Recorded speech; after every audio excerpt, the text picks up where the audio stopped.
আসসালামু আলাইকুম। আমার প্রাণপ্রিয় প্রত্যেক বন্ধুর উপর শান্তি বর্ষিত হোক।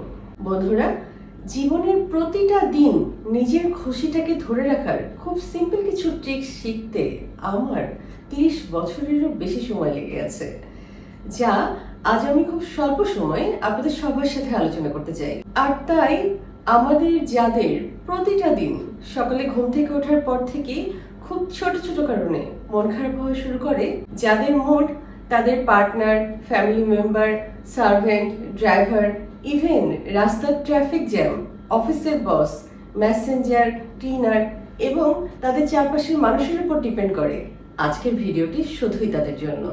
আমি দৃঢ়ভাবে বিশ্বাস করি আজকের ভিডিওটি শুরু থেকে শেষ পর্যন্ত দেখার পর জীবন সম্পর্কে আপনার দৃষ্টিভঙ্গি বদলে যাবে। আজকের ভিডিও থেকে আমরা জানবো কতটা সহজ উপায়ে অন্যের সমালোচনাকে উপেক্ষা করে আমরা প্রতিদিন নিজের খুশিটাকে ধরে রাখতে পারি। আর হ্যাপিনেস সম্পর্কে সায়েন্টিফিক রিসার্চ কি বলছে, আরও জানবো সুখী জীবনের রহস্য সম্পর্কে বর্তমান সময়ের লাইফস্টাইল এক্সপার্টরা কি বলছেন। আর তাই আপনাদের প্রত্যেকের চলার পথ সহজ হবে এই কামনায় শুরু করছি আজকের এপিসোড। বন্ধুরা, হাসি খুশি জীবনের অধিকারী হতে প্রতিদিন সকালে ঘুম থেকে উঠেই বিধাতার শুকরিয়া আদায় করুন। এটা হতে পারে যার যার ধর্ম অনুযায়ী প্রার্থনার মাধ্যমে, অথবা বিছানায় শুয়ে থেকেই আপনার জীবনের কিছু প্রাপ্তির কারণে বিধাতার শুকরিয়া আদায়ের মাধ্যমে। অফিসে যাবার সময় বা ঘর থেকে বের হবার সময় ঠিক যেভাবে আমরা আমাদের ড্রেস নির্বাচন করি, যেমন আজকে সাদা পরবো নাকি কালো নাকি সবুজ, ঠিক সেভাবেই সকালে ঘুম থেকে ওঠার পর থেকে নিজেই সিলেক্ট করুন আজ সারা দিন লাভ, জয়, অ্যাবান্ডেন্স আমাকে ঘিরে থাকবে। প্রতিদিন সকালে ঘুম থেকে উঠে ড্রেস নির্বাচনের মতো নিজেই নিজের মুড নির্বাচন করুন যে আজ সারা দিন আমার হ্যাপিনেস আমি কাউকে দেব না, আমার মুড আমি নিয়ন্ত্রণ করব। এই ছোট্ট একটা নিয়ত ঘুম থেকে উঠেই সেরে ফেলুন আর নিজেই ম্যাজিকটা দেখে নিন। আর যদি কখনো আপনার পিঠ পিছে কেউ সমালোচনা করে, তবে কখনোই মন খারাপ করবেন না, কারণ বুঝে নেবেন আপনি এমন কিছু একটা করছেন যা আপনাকে আপনার সফলতার দ্বার প্রান্তে পৌঁছে দিচ্ছে। আর সবচেয়ে মজার ব্যাপার হলো, অফিসে বা আপনার কাজের জায়গায় যখন দেখবেন কেউ আপনার সাথে অহেতুক প্রতিযোগিতা করছে, তবে বুঝে নেবেন আপনি কোনো গুরুত্বপূর্ণ কাজ করছেন। আর কেউ যখন আপনার কোনো কাজ নিয়ে নিজেরা ক্রেডিট নেবার চেষ্টা করে, তখন কখনোই মন খারাপ করবেন না, বরং মনে মনে হাসুন আর নিজের কাজে অটল থাকার চেষ্টা করুন। এটা আসলে কোনো বিশ্বাসঘাতকতা না, এটা এক ধরনের মানসিক দুর্বলতা।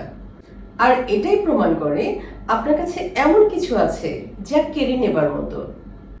আর কেউ যখন আপনার সফলতা দেখে আপনাকে টেনে হিচড়ে নিচে নামাতে চায়, তখন কখনোই মন খারাপ করবেন না বা হতাশ হবেন না, বরং নিজের কাজে অটল থাকুন। কারণ যারা আপনাকে টেনে হিচড়ে নিচে নামাতে চায়, তারা কিন্তু অলরেডি আপনার নিচে বলেই আপনাকে নিচে নামাতে চায়।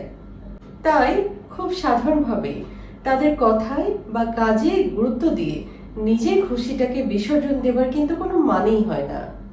আর পার্টনার, ফ্যামিলি মেম্বার, অফিসের বস বা আপনার চারপাশে যে কোনো মানুষের কোনো কাজ বা আচরণ যদি আপনার ভালো না লাগে, তবে রিয়্যাক্ট না করে রেসপন্ড করার চেষ্টা করুন। তাতে আপনার মানসিক স্থিতিশীলতা বৃদ্ধি পাবে এবং আত্মনিয়ন্ত্রণ সহজ হবে। তবে পার্সোনালি আমি মানুষ হিসেবে ভীষণ ইমোশনাল। মাঝে মাঝে ভাবি আমার এত ইমোশন আসে কোথা থেকে। এই ইমোশনাল নেচারের কারণে একটা সময় ভাবতাম আমি কখনোই জব করতে পারবো না, কিন্তু 1 বছর 2 বছর করে 10 বছর একটা প্রাইভেট প্রতিষ্ঠানে কাটিয়ে দিয়েছি। প্র্যাকটিস করতে করতে রিয়্যাক্ট না করে রেসপন্ড করাটা অনেকটাই শিখে গেছি। তাই আমি বিশ্বাস করি আমার মতো একজন ইমোশনাল মানুষ যদি এটা প্র্যাকটিস করতে পারে, তবে আপনারা অনেকেই আমার চাইতে আরো অনেক বেশি ভালো পারবেন। শুধু দৃঢ়ভাবে মনে রাখবেন, কোনো কিছুর বিনিময়ে নিজের হ্যাপিনেস হারানো যাবে না। আর সায়েন্টিফিক্যালি রিসার্চাররা বলছেন সুখ হলো আমাদের মস্তিষ্কে বিদ্যমানরত কিছু হরমোনের খেলা, সায়েন্টিফিক্যালি এই হরমোনগুলোকে বলা হয় হ্যাপি হরমোন, যা আমাদের সকলের কাছে সিরোটনিন, ডোপামিন, অক্সিটোসিন এবং এন্ডোরফিন নামে পরিচিত। আর সায়েন্টিফিক্যালি রিসার্চাররা বলছেন কোনো মানুষ তার জীবদ্দশায় যতটা দক্ষতার সাথে এই হ্যাপি হরমোনগুলোকে ব্যালেন্স করতে পারবে, সে তার জীবদ্দশায় ততটা সুখী জীবনযাপন করতে পারবে। তাহলে বন্ধুরা, এবার নিজের রায় বলুন, লাইফে কোনটা বেশি ইম্পর্টেন্ট? আর মূলত মেয়েরা কি চায়? গোল্ড, ডায়মন্ড, বাড়ি, গাড়ি, রাজপ্রাসাদ, টাকা পয়সা, নাকি শান্তি অর্থাৎ হ্যাপিনেস? আমি একজন মেয়ে আর আমি বেছে নিয়েছি শান্তি অর্থাৎ হ্যাপিনেস। আপনার পছন্দ কি? কমেন্ট করে জানাবেন, কারণ আপনার মূল্যবান মতামত আমাকে আরো ভালো কাজ করার অনুপ্রেরণা যোগাবে। বন্ধুরা, আজ এ পর্যন্তই। কথা হবে নেক্সট এপিসোডে। Thank you.